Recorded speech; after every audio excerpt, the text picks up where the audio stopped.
Madame, Monsieur, bonsoir. Bienvenue dans l'agenda sportif, votre émission hebdomadaire pour ne rien manquer du programme sportif du week-end. Et au sommaire de ce 30e numéro de la saison, on va parler tout d'abord de basketball avec les résultats du tournoi des As et surtout la surprise de cette année, la surprise de cette saison, le Nasser Hussein-D en finale du championnat d'Algérie après plusieurs années d'absence. On va parlera également de la liste du sélectionneur national Vladimir Petkovic qui a convoqué des joueurs pour les 2 matchs amicaux prévus cette semaine. On parlera de la Ligue 1 également avec les matchs de mise à jour qui se joueront, plutôt un seul match qui se jouera ce vendredi, Olympique Arbo CS Constantine du futsal avec les 2 finales du championnat d'Algérie chez les dames et chez les messieurs.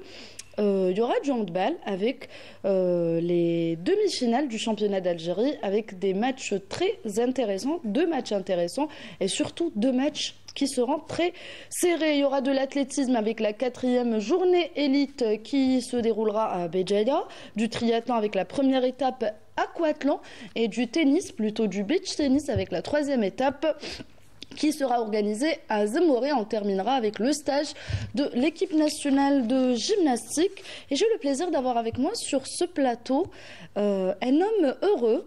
Il s'agit de Djamel Rekik, voilà, finaliste du championnat d'Algérie de basketball. Bonsoir, monsieur Djamel. Bonjour, ravi d'être avec vous. Merci pour l'invitation. Un plaisir de vous avoir avec nous sur ce plateau. Vous êtes qualifié en finale après plusieurs années d'absence. Je vais commencer par ça et je vous donnerai la parole. Allez-y. Oui, effectivement, c'est vrai. Avec plusieurs années d'absence, tout ça, puisqu'on n'a pas vraiment les moyens pour faire face à ce championnat. Mais je pense que cette année, on a, avec les joueurs, 80% de formation nordiste. Il y a eu un seul recrue. Alhamdoulilah, l'équipe a visé le championnat. Dommage qu'on a eu la blessure de M. Bellich, le joueur Bellich international, et 40% à 50% de l'équipe. Mais on est en finale. Félicitations aux joueurs, félicitations à toute l'équipe. C'est vrai, personne n'attendait, surtout qu'avec la blessure de Bellich, s'attendait qu'on ira en finale, surtout avec le premier match où on a perdu de 7 points avec Boufarik. Ils ne pensaient pas qu'on pouvait revenir au deuxième match. Alhamdoulilah, les jeunes ils ont réagi, on a fait un grand match, on n'a pas eu beaucoup de pertes de balles, beaucoup d'erreurs. Alhamdoulilah, ça a été, on a été jusqu'à 12 points. Alhamdoulilah, on est qualifié. Et vous avez battu le champion d'Algérie en titre, et d'ailleurs, on parle de basketball et tout de suite jingle, basketball.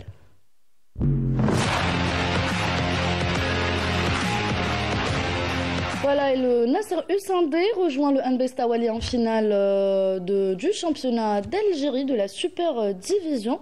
Donc après avoir battu le Wydad de Boufarik, champion d'Algérie en titre, Ramzi Hamdi était sur place. On vous laisse regarder.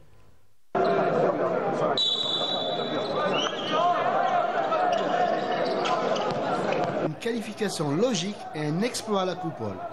Ainsi, on connaît les 2 acteurs de la finale du championnat de Super Division où le NBS s'est facilement qualifié aux dépens du MCA qui n'avait pas les jambes pour réaliser une remontada de 9 points du premier match.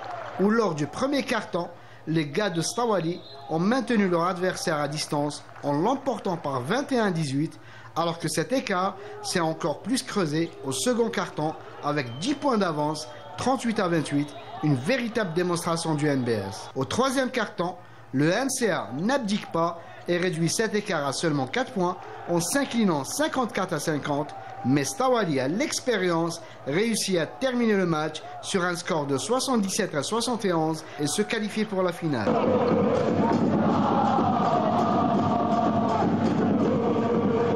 Le match entre le Web Boufarik et le Ned était quant à lui le plus Hitchcockien, où les Nedistes ont déjoué tous les pronostics en remontant les 7 points de retard du premier match. En effet, dès le premier quart-temps, les jaunes fluo s'imposent certes par 2 points d'écart, mais la grinta était de leur côté où les Boufarikois n'arriveront pas à imposer leur rythme. Le second quart-temps sera plus serré où le WOB maintient son adversaire à distance en s'inclinant d'1 point d'écart, 49 à 50. Et le troisième quart-temps de 2 points seulement, 67 à 65. Un score qui qualifiait à ce moment Boufarik pour la finale, tant attendu face à Stawali. Mais à force de jouer avec le feu, les Boufarikois se brûleront les doigts où au quatrième quart-temps, le match devient fou et où les Nehdi's parviendront à force d'y croire à s'imposer 98 à 90, mérité pour le Ned, mais quelle désillusion pour le tenant du titre. On aura donc une finale choc qui se jouera en 2 manches entre le Ned et le NB Stawali, où rendez-vous est pris dès le 13 juin prochain à la Coupole, nouveau temple du basket algérien. Je félicite mes joueurs pour la qualification de la finale. Nous, nos objectifs, c'est de gagner tous les matchs, tout le match qui se présente devant nous. On n'a pas mis de pression sur nos joueurs parce que c'est des jeunes et vraiment, ils font bien leur boulot jusqu'à présent. Et on a des objectifs encore, c'est-à-dire pour ce match prochain, on a le match de demi-finale coupe. On essaye de faire notre possible de le passer. Inch'Allah, on va voir la fin, comment ça sera. On est très content pour cette victoire. On a tout donné aujourd'hui pour gagner le match. On mérite cette année de gagner au moins un titre parce qu'on a travaillé très dur. On est resté les premiers pendant toute la saison. Inch'Allah, on va rester sur le même état d'esprit de gagner tous les matchs. Les supporters, ils ont assisté à une rencontre extraordinaire. J'ai préparé mes joueurs, surtout sur le plan psychologique. Et on a préparé beaucoup plus de systèmes défensifs sur le Boufarik, comme je connais très bien les joueurs de Boufarik, les points forts et les points faibles. Alhamdoulilah, gros bravo les joueurs, félicitations et bravo le club Nahd, Inch'Allah. Exploit. Effectivement, c'est un exploit. On a eu... désolé, je ne sais pas quoi dire, ça fait plaisir en tout cas. On a réussi à finir parmi les 8 premiers, c'était le premier objectif. Maintenant, on a été réduit, on a été touché par les blessures, par les problèmes au club. Mais malgré ça, on a été un groupe solidaire. Et c'est tout le mot à retenir, c'est solidarité. Et on se revoit à la finale, Inch'Allah. Il y a une finale à gagner, Inch'Allah. On va bien se préparer, on va se reposer, on va fêter l'Aïd. Et Inch'Allah, après, on retourne à l'entraînement, préparer la finale contre Stawali.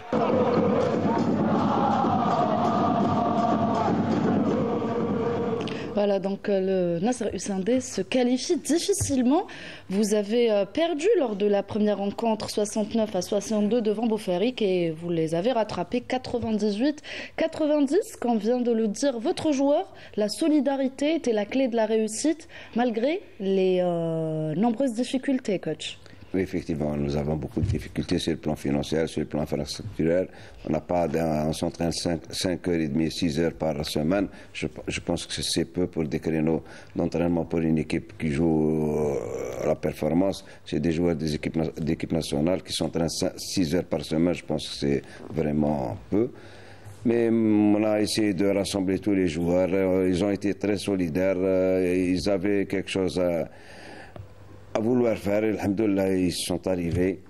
Je pense que avec tous les problèmes, on a surpassé ces problèmes. On s'est concentré sur nos objectifs. Nous avons préparé les joueurs psychologiquement. Même on a perdu le premier match 7 points avec beaucoup d'erreurs, beaucoup de ratages. Les lancers francs, on a raté beaucoup de ratages et on a perdu 7 points. Alors je dis à mes joueurs, avec tous les ratages, on a perdu 7 points. Alors si on va se concentrer et ne pas rater surtout les lancers francs et les paniers à 2 points, je pense qu'on peut les battre. On peut les battre plus que 7 points. Alors 7 points en basket, c'est rien. Alhamdoulilah, les joueurs... Ça les a motivés en tout cas. On les a motivés, je les ai motivés. Bon, je connais bien les joueurs de Boufarik, leur point fort, le point faible. On a travaillé sur ce plan malgré qu'on n'a pas eu beaucoup de temps.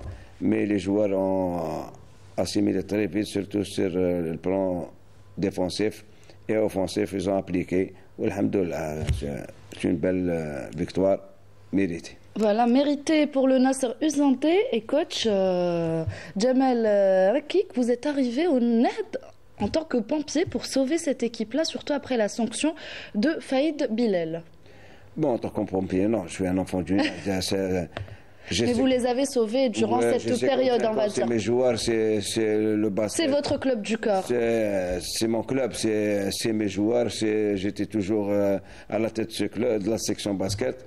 Alhamdoulilah, c'est au niveau du club, c'est un club omnisport. Il n'y a que la section basket qui joue, ils n'ont jamais quitté la super division. Alhamdoulilah, ils jouent toujours les playoffs, malgré avec beaucoup de difficultés, mais on a pu faire face. Le basket reste la locomotive au niveau du Sendé. Nous avons la Sendé Marine en section féminine, ils ont pris la Coupe d'Algérie, c'est des filles du club du United, comme tout comme les garçons. La section féminine, elle est sortie du net, alors c'est pour ça maintenant, Ben Abbas, de passage, je leur félicite. C'est vraiment très content de leur trophée. Alhamdoulilah, c'est un honneur pour nous à USND, le basket. Bon, nous, il y a un problème, juste un problème d'infrastructure, parce que c'est pas normal qu'à USND, il n'y a pas de salle omnisport, il n'y a pas de terrain de football, il y a une piscine, il n'y a rien. Le grand USND, elle a donné beaucoup, surtout dans toutes les disciplines. Espérons, Inch'Allah, les autorités vont au moins faire une salle à USND parce que le NAD mérite au moins des infrastructures. USND a plein de populations sportives, mais les infrastructures nous font défaut. Voilà, le manque d'infrastructures.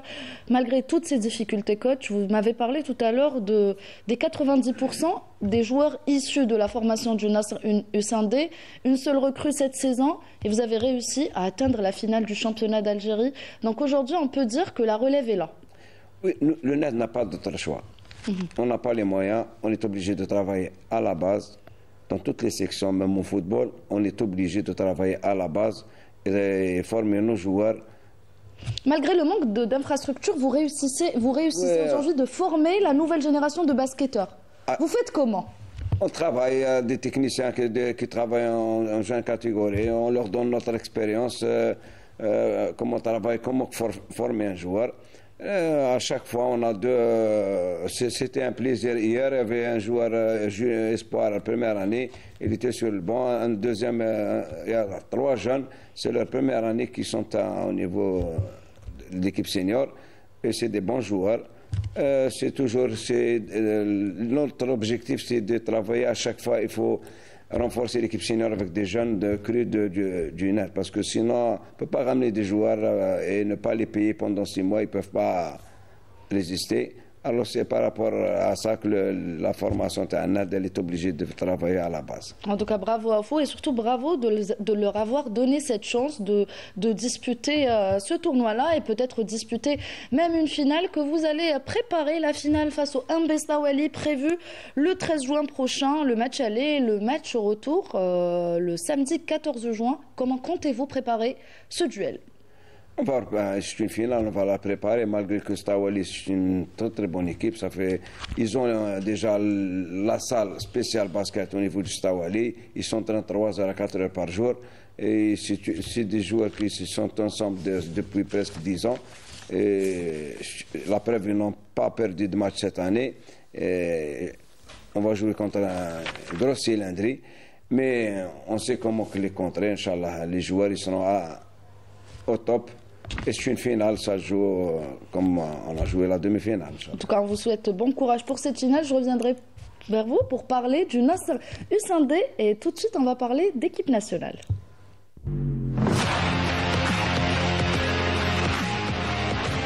Et le coach national Vladimir Petkovic a dévoilé ce matin lors d'une conférence de presse qui s'est tenue à l'auditorium Mohamed Salah du stade Nelson Mandela de Bernaqui la liste des joueurs convoqués pour les 2 matchs amicaux, donc le premier face au Rwanda et le deuxième face à la Suède. Donc on note le retour de Ben Nasser, de Guitoun, de Bounedjah et de Ben Taleb. On va rappeler que l'équipe nationale disputera 2 matchs, donc le premier le 5 juin au stade Shahid Hamlaoui de Constantine et le deuxième le 10 juin face à la Suède.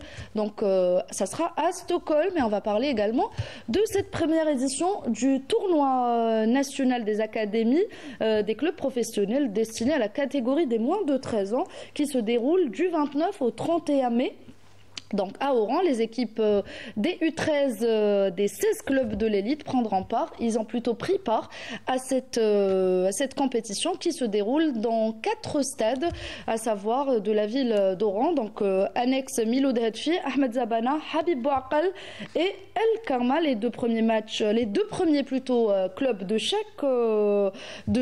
chaque groupe se qualifieront au quart de finale prévu le vendredi 30 mai. Les demi-finales et les finales se joueront ce samedi 31 mai. Donc ce tournoi s'inscrit dans la stratégie de la FAF pour redynamiser le football national et surtout la formation des jeunes. Et vous étiez également joueur de football et je vais vous poser la question sur la liste de Petkovic qu'on vient de voir avec Ben Hassan qui fait son retour et surtout le grand retour de Nabil Bentaleb. Oui, la liste des joueurs, ils ont l'habitude d'être convoqués. Donc Bentaleb, il était absent parce que suite à son malaise, à son problème cardiaque. Ben Hassan, il est tout le temps présent à part quand il est blessé. Je pense que c'est une liste, je pense qu'il a pris les meilleurs joueurs.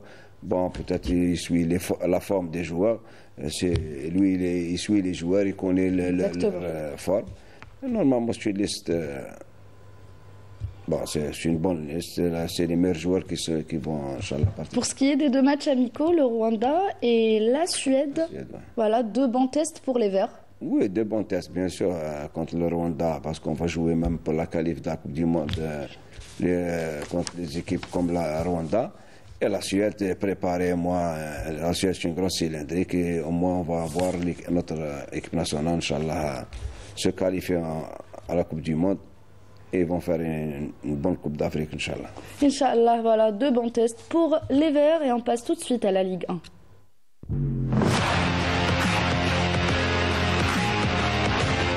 Avec les matchs de mise à jour, l'Olympique Arbo recevra ce vendredi le CS Constantine au stade de l'unité maghrébine de Béjaïa, avec la ferme intention de remporter et garder ces 3 points pour se rapprocher un peu plus du maintien, nous dit Maïssa Leboila.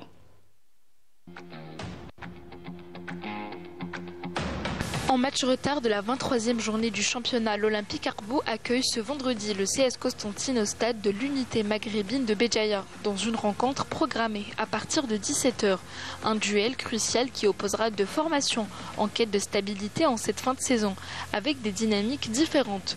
Promu cette saison, l'Olympique Arbo 14e avec un total de 29 points et un match retard, reste sur un nul encourageant obtenu lundi au stade 5 juillet face à l'USM Alger.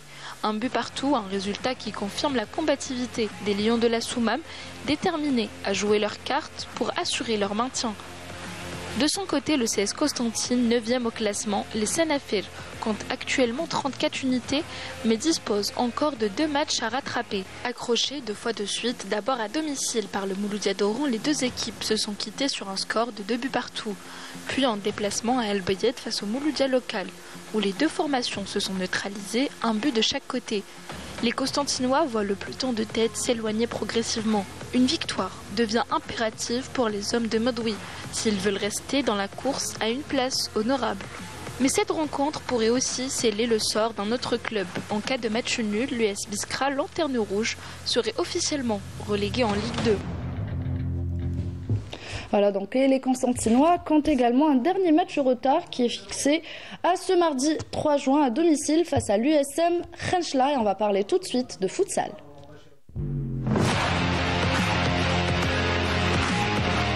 Et ce vendredi à partir de 15h, le CF Arbo défiera la GF Raoub pour le compte de la finale du championnat d'Algérie de futsal. Ça sera pour les filles, ça concerne les femmes. À la coupole d'Alger, juste après à 17h, c'est au tour des messieurs avec l'Athletic Club Ozium qui a remporté récemment la 12e Coupe d'Algérie après avoir battu le CS Bermorad Raïs. Donc l'Athletic Club Ozium jouera face au CS Nasser Bonora ce vendredi à partir de 17h pour la finale chez les messieurs. Voilà, et on va passer au handball.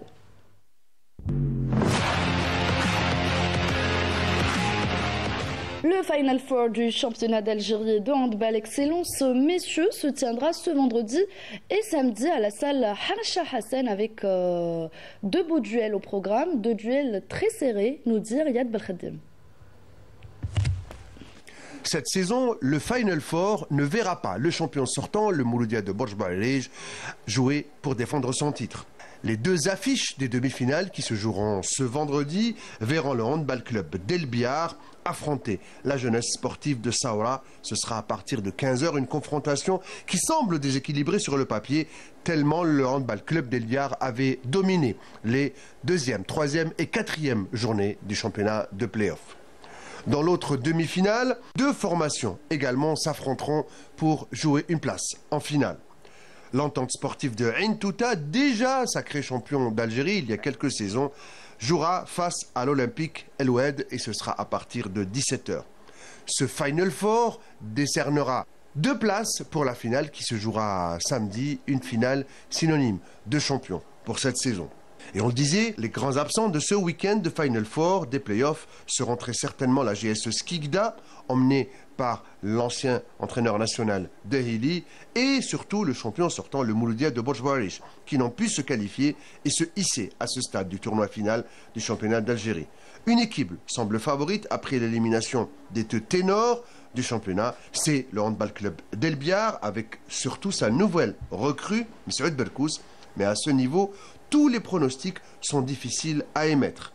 La réponse, ce sera donc d'abord vendredi pour la qualification des deux finalistes et puis samedi, toujours à la salle Harsha, cette magnifique finale qui attend tous les amoureux de la petite balle à partir de 17h dans une salle Harsha Hassan qu'on espère comble, remplie des amoureux du handball.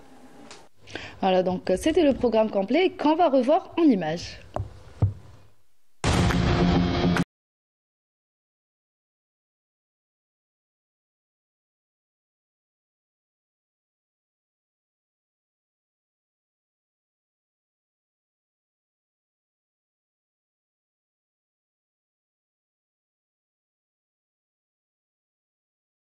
Donc la finale ce samedi à partir de 17h. À présent, on va parler d'athlétisme.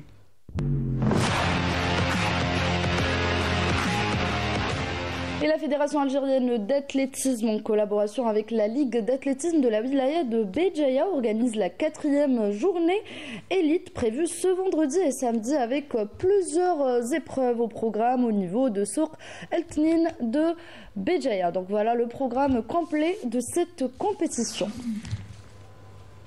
Du triathlon à présent. La direction de la jeunesse et des sports et de loisirs de la wilaya d'Alger organise avec la Ligue algéroise de triathlon la première étape aquathlon, jeune catégorie. Donc aquathlon, ça sera de la nage et de la course à pied ce vendredi à partir de 9h du matin au programme. Les kits pour 100 mètres nage et 800 mètres de course à pied, les U13 de 100 mètres nage et 2 km de course à pied. Et enfin les U15 et les U17 avec 400 mètres au programme de nage. Ils termineront avec 2 km de course à pied. On va parler de tennis.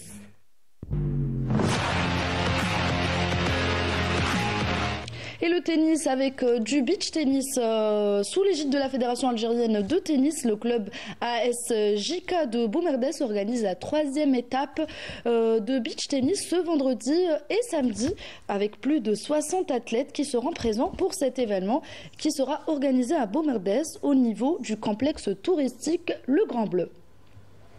Et on va parler à présent de gymnastique avec le stage de notre équipe nationale féminine de gymnastique. Donc l'équipe nationale qu'on va voir dans quelques instants en images, les préparatifs de cette équipe de gymnastique artistique poursuit sa préparation pour les championnats du monde de gymnastique à Jakarta en octobre prochain. Donc l'entraîneur national Saadedine Hamissi et les gymnastes Ham Hamissi et Salem Lahna ont rejoint le club de Dijon où se trouve la championne olympique Kélia Namour et son entraîneur chorégraphe. Donc le stage a débuté le 26 mai et s'étalera jusqu'au 6 juin prochain. Donc voilà, c'était les nouvelles de notre équipe nationale de gymnastique qui se prépare pour le championnat du monde. Et on va revenir au basketball avec notre invité et le Nasser Husseindé qui détient uniquement 3 coupes d'Algérie, un palmarès avec 3 coupes d'Algérie. Est-ce que le Nasser Husseindé ambitionne de soulever son premier titre de champion cette année?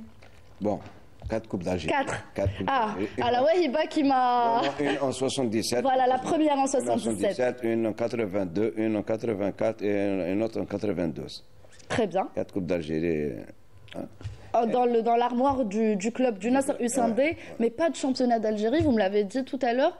Uniquement vice-champion d'Algérie à plusieurs reprises. Vous arrivez à jouer des finales, mais vous n'arrivez pas à les gagner. Effectivement, surtout quand on était à la réforme, il y avait l'équipe de la gendarmerie à dominer le championnat. Après, c'est le GSP. Bon, c'est vrai, à chaque fois, on se qualifie en finale, mais on n'a jamais été champion. On est beaucoup spécialistes des coupes d'Algérie. Et cette année, Inch'Allah, on va se préparer contre une équipe très robuste, Stawali. Inch'Allah, on va faire le maximum pour essayer d'arracher un championnat à la bibliothèque du UNED, Inch'Allah.